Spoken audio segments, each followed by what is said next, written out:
Hey, welcome back, guys. Coming up, I meet legendary New Zealand poet, my brother, Mr. Sam Hunt. But right now, it's time for us to visit Waitangi, the site where our country, as we know it, was born. Surely that is great, because I know nothing about the treaty. It's so simple, bro. It's like whatever I have is yours, and whatever you have is mine.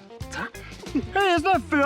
Yes, whatever's mine is yours. So stick around to find out how a wood turner turned ancient Cody into a treasure. Ta! Hey!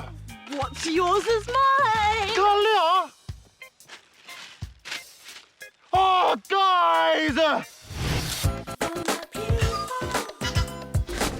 For the last 140 years, New Zealand's Treaty of Waitangi has been shrouded in controversy, yet is the fundamental backbone to the relationship between Māori and non-Māori. But so many, like me, know so little, which is why we're here to find out more. Let's go.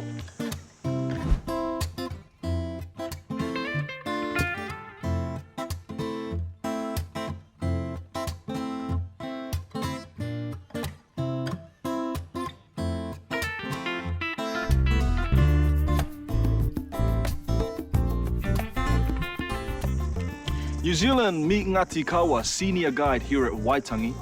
Now, bro, the Treaty of Waitangi is known as New Zealand's founding document. What exactly is it? It was signed here on the grounds in 1840, and it was basically a formal agreement between two nations. You got the Māori people of New Zealand on one side and the British on the other side. And if you read the treaty, it's got three parts to it, and basically it's in the treaty it's got all the conditions on how those two cultures were to live here in this country and side by side. What sort of terms were in the treaty? First part talks about who the treaty was between. Second part talks about land. And the third part talks about how the British laws were to be established here in the country. Why did they decide to sign a treaty? Māori people have been living here for a long time, but then there were a lot of other nations coming from around the world. You get French, Americans, British, Australians. All these cultures had different laws. Here in New Zealand, there was no common laws. In 1830s was New Zealand's largest trading centre. There were actually people turning up here that were causing problems, and I guess our ancestors wanted to sort of sort out all those issues so that trade could continue. So I guess the treaty was put in place. Are Māori the only Indigenous people with a treaty? No, the treaty that we have signed in New Zealand was the most unique treaty in the world because it was the only treaty that was signed in the Indigenous language. What significance does that give our treaty? There's a lot of debate about the English language and the Māori language, or the Māori treaties, and I guess there are some differences there when they were translating. Because of the differences, different interpretations, different versions of the treaty, there is a bit of controversy. But got to remember that in 1840, Māori people made up 99% of the population.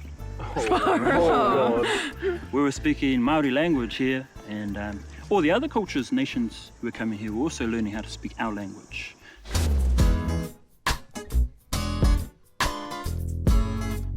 We're all talking about this piece of paper. Yeah. Where is the treaty right now? There are actually 9 sheets, and they're actually all stored down in Wellington, down in National Archives. Who actually signed the treaty?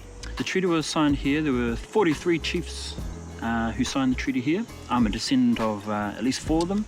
The treaty was then taken around to the rest of the tribes around New Zealand. Over 500 signed the treaty.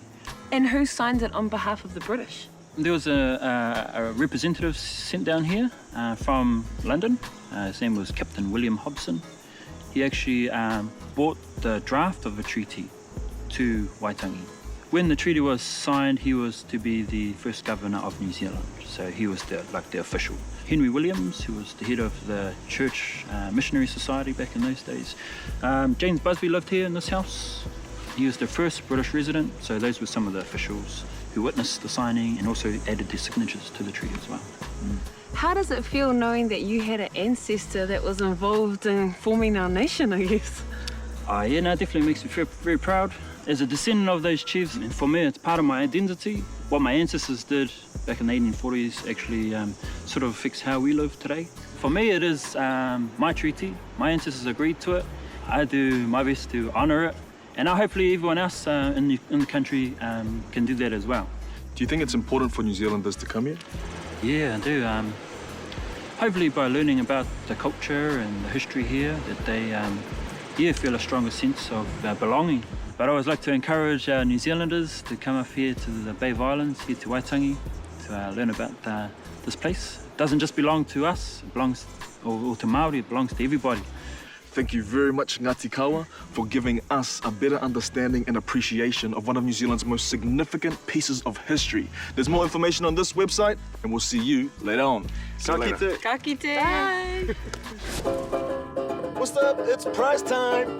This week we're giving away this mean Waitangi t-shirt, a Cody candle holder, and a Sam Hunt book of poems. All you gotta do to win is post an original poem on YouTube and send us the link.